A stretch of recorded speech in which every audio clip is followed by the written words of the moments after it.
त्यांचं चालू झालं.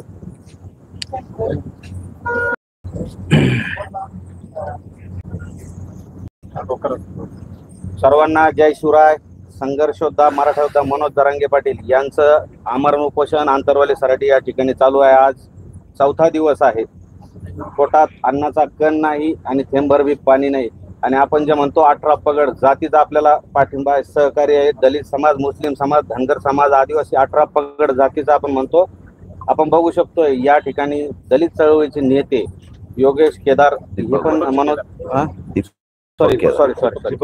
दीपक भाई केदार या ठिकाणी मनोज जरांगे पाटील यांच्या पाठिंब्यासाठी, त्यांच्या तब्येतीची विचारपूस करण्यासाठी आलेले. राजरत्न आंबेडकर साहेब काल येऊन गेले. आपण बघू शकतोय डंके की चोट पर काही लोक म्हणतात, त्या डंके की चोट पर आपण बघू शकतो यांच्या काय भावना आहे आमच्या विषयी. माध्यमातून समजतंय की मनोज भाई जरांगे यांची तब्येत खराब आहे.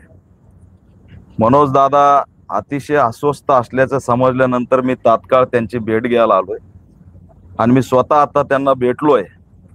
त्यांची तब्येत खरोखर खराब आहे आणि दुर्दैवाने राज्य सरकारने हे ठरवलंय की या आंदोलनाकडे पाठ फिरवायची.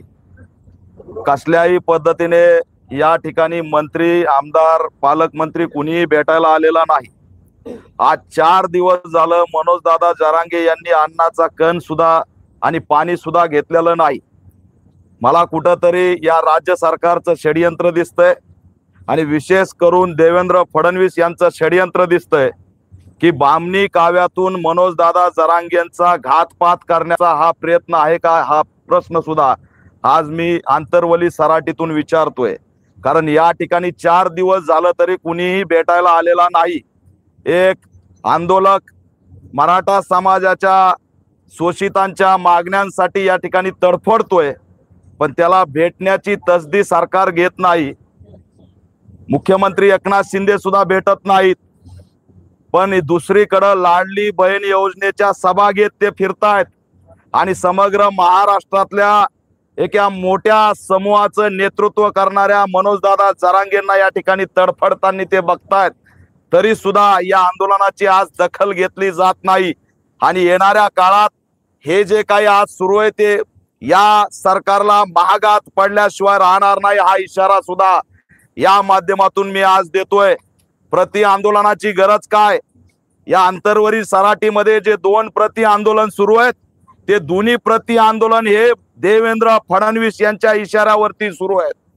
आज मनोज दादा जरांगेंची मानसिक स्थिती आणि मानसिक तणावात जावा म्हणून त्या ठिकाणी बसून लक्ष्मण हाके या ठिकाणी मनोज दादांच्या बापापर्यंत जातायत, मनोज दादांना टार्गेट करतायत आणि दंगल कशी भडकल यासाठी आंतरवली सराटीच्या गेटवर येऊन बसलेले. हा थेट आमचा या ठिकाणी आरोप आहे. आझाद मैदानावरती सुद्धा शेकडो आंदोलन सुरू आहेत.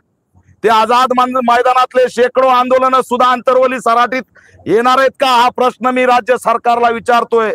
ज्या ठिकाणी दंगल होण्याची शक्यता आहे त्या ठिकाणी प्रति आंदोलनाला परवानगी का दिली, हा सुद्धा प्रश्न मी या माध्यमातून आज विचारतोय. आणि या आमच्या मनोज दादा जरांगे या आंदोलकाची आलोय, त्यांचा हात हातात घेतला ते फक्त मान हलवू शकतायत, एवढी गंभीर स्थिती आहे. एवढी गंभीर स्थिती आहे की त्यांच्या जीवाला काही होऊ शकतं, तरी सुद्धा कुणी दखल घेत नाही.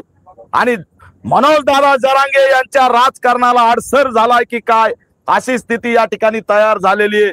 आणि म्हणून कोणत्याही परिस्थितीत मनोज दादांना संपवण्याचं षडयंत्र राज्य सरकार करतंय का, असा थेट आरोप मी या माध्यमातून आज या ठिकाणाहून करतोय. आणि म्हणूनच जाणीवपूर्वक मनोज दादांच्या आंदोलनाकडे आज दुर्लक्ष केलं जातंय. परंतु दुर्लक्ष करणं यांना महागात पडेल. या आंदोलनाची तीव्रता आणि दाहकता मोठी आहे. याचा कधी या ठिकाणी वातावरण एक संतापजनक झाल्याशिवाय राहणार नाही. मला सांगा, एक माणूस 6 महिन्यात किती उपोषण करू शकतो? आज त्याच्या आताड्याची, त्याच्या पोटाची, त्याच्या शरीराची काय अवस्था झाली असेल याची थोडी सुद्धा कल्पना या व्यवस्थेला येत नाही. एकीकडे वाशीमध्ये तलवारी काढल्या होत्या, ते मंगे चिवटे कुठे आहेत? ते सुमंत भांगे कुठे आहेत? तुम्ही तिथं आश्वासन दिले होते, आज का येत नाहीत? आणि म्हणून कुठंतरी येणाऱ्या काळात आमच्या लढणाऱ्याचा आवाज दाबण्याचा हा प्रयत्न दिसतोय, हे आम्ही कदापि सहन करणार नाहीत. आणि म्हणून जे जे पिलर देवेंद्र फडणवीसांनी उभा केलेत ते सगळे पिलर हे सुपारीबाज पिलर आहेत. मग ते मुंबईमध्ये एक डंकेची चोटवर मानणारा आता उठवण्यासाठी कोर्टात जायची भाषा करतोय.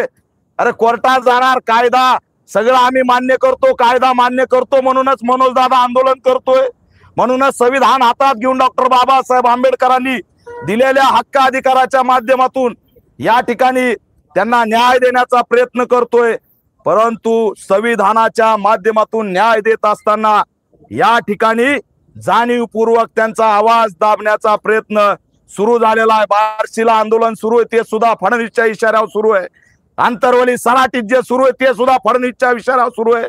आजपर्यंत एकदाही देवेंद्र फडणवीस या आंदोलनाकडे का आले नाही? त्यांना असणार गनिमी कावा माध्यमातून आम्ही छत्रपतीचे मावळे या सुद्धा संकटातून बाहेर आल्याशिवाय राहणार नाहीत. मी मनोज दादांना भेटलोय, त्यांच्या कानात सांगितलंय की आज या प्रस्थापितांची व्यवस्था आणि या ठिकाणच्या शोषितांना नवं स्वराज्य देण्यासाठी तुमची खूप गरज आहे.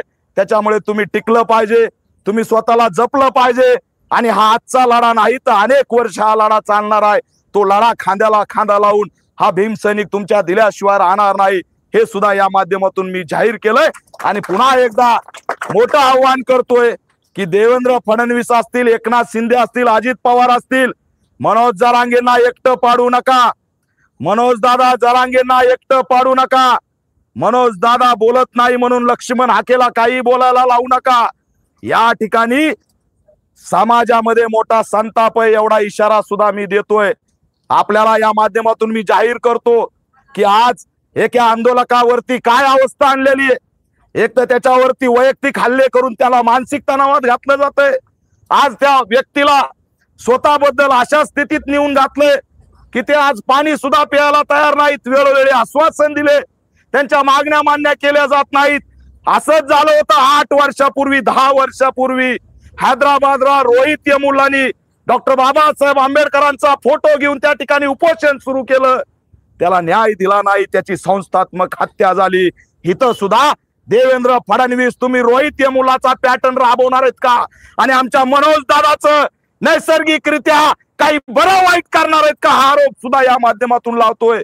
आणि जर का मनोज दादाच्या केसाला जरी धक्का लागला तर याद राखा फडणवीस, त्याचे परिणाम काय होतील हे आज तुम्हाला सांगता येणार नाहीत. भयानक परिणाम झाल्याशिवाय राहणार नाहीत, हा इशारा सुद्धा या माध्यमातून मी देतो. आणि आंदोलनाच्या पाठीशी ठामपणे उभा आहे.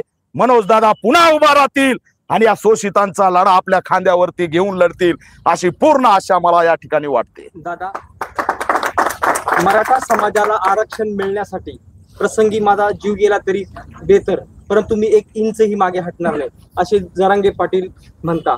परंतु धनगर आरक्षण पंढरपुरात उपोषण चालू आहे, त्यांना पण आरक्षण मिळालं पाहिजे हा जरांगे पाटलांचा शब्द. अहो मानवतावादी. लातूरला पण उपोषण चालू आहे. तुमच्या सारख्या धडधाकड तरुणाने आत्महत्याचा प्रयत्न केला, कीटकनाशकचं सेवन केलं, तो ऍडमिट केला. एवढं असताना जे हाके आहे, ओबीसीचे नेते मोठे आपण समजतो, बद्दल यांच्या तोंडातून एक शब्द सुद्धा निघत नाही. व हाकेला त्यांच्या समाजाच्या धनगर आरक्षणासाठी उपोषण करायचं सोडून इकडे मराठ्याच्या आरक्षणाबाबत दारकऱ्या फोडताय. लक्ष्मण हाकेची ओळखच मनोज दादाच्या आंदोलनानंतर झालेली. मनोज दादा गोदावरी काठावरती शेकडो उपोषण आणि आंदोलन करतोय, आज नाही. लक्ष्मण हाके पहिल्यांदा उपोषणाला बसलोय. 4 दिवस उपोषण केलं तर काय त्याची अवस्था होती महाराष्ट्राने बघितलेली. आणि तुम्ही राहता सोलापूर माडाकडं आणि उपोषण करायला वडी गुत्री आंतरवलीत कशाला येतात? कोण पाठवतो तुम्हाला? कोण पैसा पुरवतं? समजत नाही का? लक्ष्मण हाके असतील, छगन भुजबळ असतील, हे केवळ ओबीसीच्या बाजूचं ढोंग करतायत. ओबीसीचा जर खरा नेता कोण असेल तो मनोज दादा जरांगे, एवढं मात्र मी या माध्यमातून ठामपणे सांगतो. बाकी सगळे हे ब्राह्मणवाद्यांचे हस्तक आहेत, हे सुद्धा मोठं स्टेटमेंट मी या माध्यमातून देतो. आणि मनोज दादा समाजासाठी जसे 1 इंच मागे सरकणार नाहीत, आम्ही मनोज दादांसोबत आहेत. आम्ही सुद्धा 1 इंच मागे सरकणार नाहीत. त्यांच्या खांद्याला खांदा लावून या ठिकाणी लढल्याशिवाय राहणार नाहीत. रडण्याची, पडण्याची आणि हारण्याची आमची भूमिका नाही. ही औलाद छत्रपती शिवाजी महाराजांची, डॉक्टर बाबासाहेब आंबेडकरांची औलाद आहे, हे सुद्धा या माध्यमातून जाहीर करतो. आणि हे जे चालू आहेत धनगर समाजासाठी काही बोलत नाही, धनगर समाजासाठी जरांगे बोलतायत. मुस्लिम आरक्षणासाठी महाराष्ट्रात मनोजदादा जरांगे बोलतायत. दलित अत्याचार थांबवा म्हणून या दीपक केदारशी चर्चा मनोजदादा करतायत. आणि हे सगळं सोडून इथं फक्त राज्यामध्ये येणाऱ्या निवडणुकीला डोळ्यासमोर ठेवून दंगली भडकवण्याचा प्रयत्न करतायत. आमच्या जिजाऊच्या लेकींचं या आधी एकदा यांनी रक्त काढलंय, पुन्हा एकदा रक्त तुम्ही काढणार आहेत का, हे सुद्धा या माध्यमातून मी विचारतोय. अरे काय स्थिती आहे, लोकशाही आहे, संविधान आहे, कायदा आहे, बाबासाहेबाचा कायदा आहे, उपोषण करणं अधिकार आहे. आज मी आलोय तर छावणीचं स्वरूप, तुम्ही पोलिसांच्या गाड्या, पोलिसांचा बंदोबस्त, म्हणजे हे राज्य कुणाचं आहे? डॉक्टर बाबासाहेब आंबेडकरांचं राज्य आहे. माझा आवाज वाढला तर लाईट सुद्धा घातली, अशी स्थिती आहे. अरे एका दीपक केदारला मनोज दादाला आवरत नाहीत, हे काय आम्हाला आवरणार आहेत? मी आव्हान करतोय, आमचा अंत बघू नका. मागण्यांसंदर्भात तुम्ही येऊन चर्चा तर करा. तुम्हाला वाटत असेल की लाडली बहीण आम्हाला वाचवील, पण ती सगळी लाडली बहीण मनोज दादा जरांगेची बहीण आहे, एवढं लक्षात ठेवा. ही तुम्हाला वाचवत नसती, ही तुम्हाला वाचवत नसती.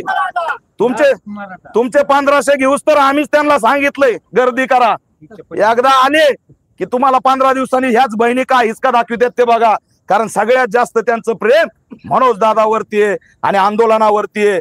इथल्या शोषितांचा लढा मनोज दादा लढतायत, त्यांना आमचा या ठिकाणी ठामपणे पाठिंबा आहे. मी याआधी सुद्धा सांगितलं की लक्ष्मण हाके असतील, छगन भुजबळ असतील, उद्या जर काही दंगली झाल्या तर हे दोघं त्याचे मास्टरमाइंड असेल आणि त्यांचा मुख्य मास्टरमाइंड हे देवेंद्र फडणवीस असतील, हे सुद्धा जाहीर करतो. त्या डंके की चोट पर एक मिनिट दादा 4 दिवसापासून एवढं कठोर आमरण उपोषण सुरू आहे, पण साधी सरकारला माणुसकी सुद्धा, माणुसकीच्या नात्याने तरी किमान एक साधा प्रतिनिधी कुणीतरी भेटायला यायला पाहिजे होतं. एवढं कोट्यावधी लोक मनोज दादांवर प्रेम करतात, पण त्यांच्याकडे एवढं. मी सरकारला सांगतोय की 10 वर्षापूर्वी दलित विद्यार्थी रोहित या मुलाचं यांनी हत्याकांड घडवलं. आज ह्यांची हे कसल्याही प्रकारे चर्चा करायला सुद्धा आलेली नाही, तशी तसदी सुद्धा घेतली नाही. ज्या वेळेस मनोज दादा म्हणले निवडणुका लढतो, त्यावेळेस रात्री 2 वाजता येऊन भेटले. पण आज मनोज दादांनी 4 दिवस झालं काही खाल्लं नाही, तर कुणी भेटायला येत नाही. मी आव्हान करतो राज्य सरकारला की मनोज दादा जरांगे यांच्याशी चर्चा करायला तुम्ही काही तासात या, अन्यथा आम्ही सुद्धा या ठिकाणी राज्यव्यापी ऑल इंडिया पॅंथर सेनेच्या वतीने मनोज दादा जरांगे बचाव, मराठा समाज बचाव आंदोलन केल्याशिवाय उद्यापासून राहणार नाहीत, हा इशारा सुद्धा या माध्यमातून मी देतोय. धनगर समाज ओबीसी नेते म्हणून भुजबळांना मानतो, तर भुजबळ साहेबांनी त्यांचं धनगर आरक्षणाच्या बाबतीत काहीतरी शब्द, त्यांची प्रतिक्रिया द्यायला पाहिजे. नाही, ते देणार नाही, तो देवेंद्र फडणवीसला विचारून देतील. हे सगळे त्यांच्या इशाऱ्यावर बोलतात. मुळात प्रति आंदोलनाची प्रथाच नव्हती, लक्षात घ्या. मनोज दादाचं आंदोलन हे सामाजिक आहे आणि मनोज दादाच्या विरोधात जे जे उभा आहेत, मग ते लक्ष्मण हाके असतील, छगन भुजबळ असतील, ते वाघमारे नावाचं अर्ध टकलं असेल, ते तिकडं बसलेलं सिंधुदुर्गातलं बारकं पोरग असेल, ते लाड नावाचं एक बुजगावनं गणपती पुढंच दिसतं पण तिथं बसून गप्पा हाणतंय, इकडे एक बसलंय बार्शीला नवं अंड. हे सगळे तुम्हाला सांगतो राजकीय आहेत. हे राजकीय आहेत आणि मनोज दादा सामाजिक आहेत. सामाजिक आंदोलनाला राजकीय पद्धतीने चिरडवण्याचा जो खेळ चालू आहे तो दुर्दैवी आणि निंदनीय. जो भाज्याकडे पाहून जिलेबी मागतो, ज्याचा वेल्डिंगचा चष्मा घालतो, त्याने बघायचंय तो डंके की चोट पर म्हणतो.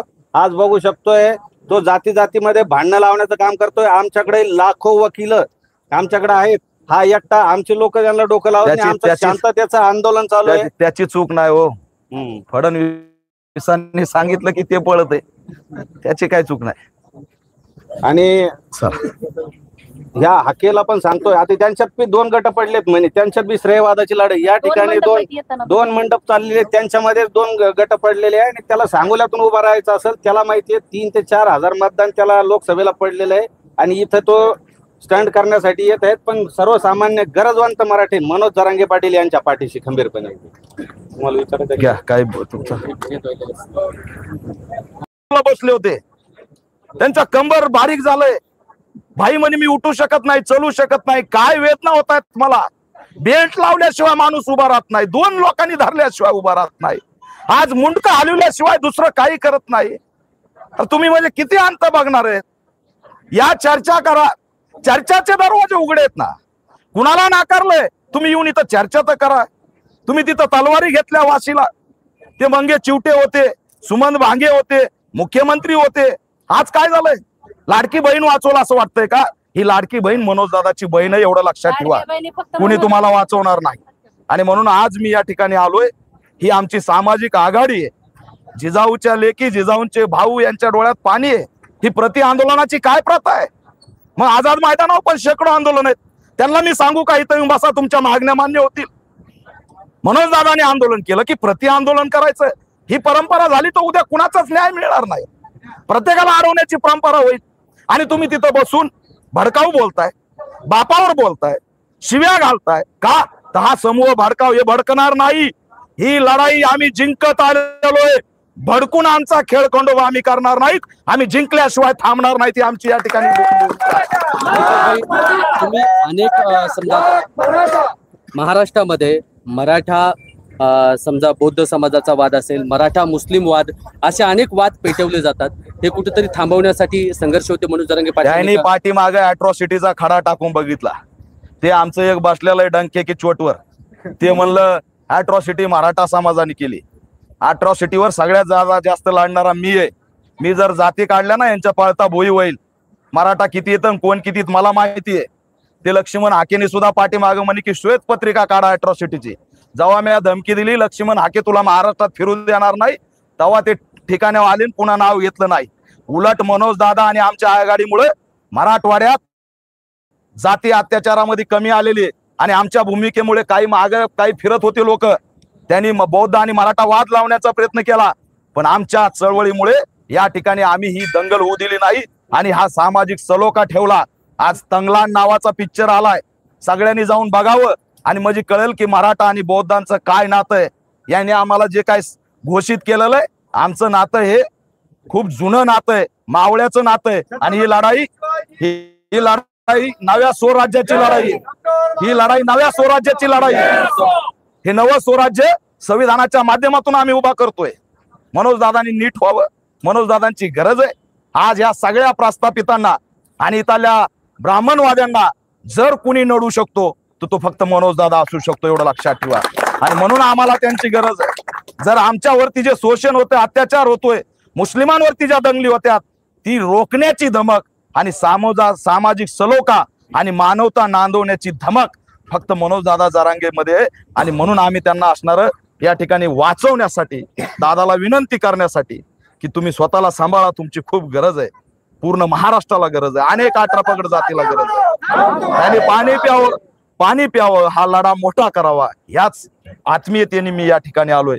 मला आमदारकी मिळावी, मी कुठं उभा राहणार आहे, मनोज दादांनी काही जागा लढवाव्यात याच्यासाठी मी आलो नाही. ही जिजाऊच्या लेकीचं जे रक्त निघलंय तेव्हापासून मी मनोज दादाच्या पाठीशी ठामपणे उभा आहे. ते 1 इंच मागे सरकणार नाहीत आणि आम्ही त्यांना 1 इंच पाठीमागे सरकू देणार नाहीत. सोबत राहू, या आंदोलनात सोबत मरू, एवढं सुद्धा मी जाहीर करतो. कारण लढणाऱ्याची या औलाद आहे, पाळणाऱ्याची नाही. नक्कीच या ठिकाणी आपण पाहतोय लोकशाहीचं म्हणजे आता लोकसभा झाल्या, लोकसभेमध्ये ज्या लोकांना फायदा झाला या आंदोलनाचा तेही या ठिकाणी काही बोलत नाहीत. वाढती महागाई आहे, त्यामध्ये आता एक गाजर दिलं जात आहे, लाडकी बहीण लाडका भाऊ, त्याचबरोबर गॅसचे रेट कमी करू, पेट्रोलचे दर कमी करू. आणि याच अनुषंगाने एक आणखी एक प्रश्न विचारेल की या ठिकाणी जर बघितलं तर शेतकरी हा आंदोलन फक्त कधी करतो म्हणे की काल परवाची एक न्यूजला हेडिंग आहे, चंद्रकांत पाटील यांनी सांगितलं. मला दुर्दैव वाटतं काही शेतकऱ्यांच्या नेत्यांनी आघाडी काढली काल परवा. हा 4 दिवस झाला मनोज दादाला. त्यांना 3ऱ्या आघाडीचं पडलंय. कुणी नेता इथं येऊन भेटू शकत नाही. लाडली बहीण योजनेचे कार्यक्रम घेत आहे सरकार आणि ज्यांच्याकडून अपेक्षा आहे ती 3री आघाडी 4थी आघाडी करत पत्रकार परिषद घेतात. आमचा योद्धा जर काही झालं जीवाला तर कोण जबाबदार आहे? या समाजाला वाली पुन्हा भेटत नाही. शेकडो वर्ष, अण्णासाहेबांना जाऊन किती वर्ष झालं? एक लढाऊ योद्धा निर्माण व्हायला अनेक वर्ष लागतं. आणि यांना माहित आहे, यांना संपवलं की यांचा आवाज कुणी नाही, पण आम्ही संपू देणार नाही. हे राजकीय प्रश्न आहेत तुमची लाडली बहीण वगैरे, त्याच्यावर व्यवस्थित त्यांचा समाचार घेईल मी. परंतु आज मी खूप भावनिक अवस्थेमध्ये मनोज दादाला ताकद द्यायला आलो. बरं, या ठिकाणी सध्या जे आंदोलन चालू आहे वडीगोद्रीला, या आंदोलनाकडे कसं पाहता तुम्ही? ते पेड आंदोलन आहे. त्या आंदोलनाला दिशा नाही. एखादी विधान परिषद मिळावी, एखादी आमदारकी मिळावी, कुणाच्या तरी पैशावरती हे आंदोलन सुरू आहे, दुसरं काही नाही. मी याच्या आधी यांना एक्सपोज केलंय. आंदोलनाला प्रति आंदोलन ही प्रथा होऊ शकत नाही. मराठा समाजाने आंदोलनं काढली, त्याच्या विरोधात कुणीच प्रति आंदोलन आतापर्यंत काढले नाहीत. हे सगळे पिलर उभा केलेले आहेत. लक्ष्मण हाके असतील, ते राऊत असतील, तो लाड असेल, ते राणे असतील, ते दरेकर असतील, हे सगळे देवेंद्र फडणवीसचे माणसं आहेत. आणि हे राजकीय सत्तेसाठी आमचं सामाजिक आंदोलन चिरडायला निघलेत. आमच्या दादाचं आंदोलन हे सामाजिक आहे आणि हे सगळे जे विरोधात उभा राहिले ते राजकीय आहेत.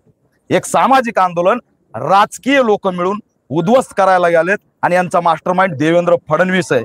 ते या ठिकाणी बामणी काव्यातून आमचं काहीतरी बरं वाईट करायचा प्रयत्न करतायत, पण आम्ही बी गनिमी काव्यातून यांना उत्तर दिल्याशिवाय राहणार नाही. बरं, त्या ठिकाणी ही एक निळा रुमाल घालून त्या ठिकाणी आंदोलक बसलेले आहेत, त्यांच्या मागे कुठली शक्ती आहे ते मला सांगाल का? नाही, मी त्याबद्दल काही माहिती घेतलेली नाही. मी माहिती घेतो. निळे रुमाल तर लक्ष्मण हाकेने बी घातलाय. त्यांना काही एकटं बसायची हिंमत नाही. तुमचं आंदोलन चालू आहे, तुम्ही निळे रुमाल घालून बसलात. आम्ही इकडं सोबत आहेत आणि ते सुद्धा त्यांच्या सोबत कोण आहे हे आम्हाला बघावं लागेल. कारण ते काय त्यांच्याच गळ्यात निळा रुमाल दिसायला लागला विनाकारण. कोणत्याही अॅट्रॉसिटीला भेट नाही, कधी दलित अत्याचारावर बोलले नाही, दलितांबद्दल कधी एखादं आंदोलन केलं नाही. मग आज तुम्हाला निळा रुमाल लागतो कशाला? हा, मग तुम्ही विचारता मनोज दादा कधी बोललेत का? पण मनोज दादांनी माझ्यासारख्याला ताकद देऊन या लढाईत मजबूत करण्याचा प्रयत्न केला आणि अन्याय अत्याचार थांबवण्याचा प्रयत्न केला. यांनी काय केलंय? छगन भुजबळ गेलेत का कधी त्यांच्या येवल्यामध्ये 3 घटना घडल्या? मातंग समाजाच्या तरुणाला 3.5 तास अर्धनग्न करून मारलं. छगन भुजबळ नाही गेले, दीपक केदार गेला. त्याच्यामुळे हे ओबीसीचे नेते फक्त निळा रुमाल घालून त्या ठिकाणी दिशाभूल करत आहेत, बाकी दुसरं काही करत नाहीत. निळा असेल, भगवा असेल, पिवळा असेल, हिरवा असेल, गुलाबी असेल, सगळं मनोज दादाच्या पाठीशी, दुसरं कुणाच्या नाही. या ठिकाणी आपण पाहतोय दीपकभाई केदार यांनी आपलं वक्तव्य व्यक्त केलेलं आहे. कारण शोषितांचा, वंचितांचा आवाज जर महाराष्ट्रामध्ये जर पुढे असेल, कारण या ठिकाणी 4 दिवस झालं तरी कुणीही भेटायला आलेला नाही. एक आंदोलक मराठा समाजाच्या शोषितांच्या मागण्यांसाठी या ठिकाणी तडफडतोय, पण त्याला भेटण्याची तसदी सरकार घेत नाही.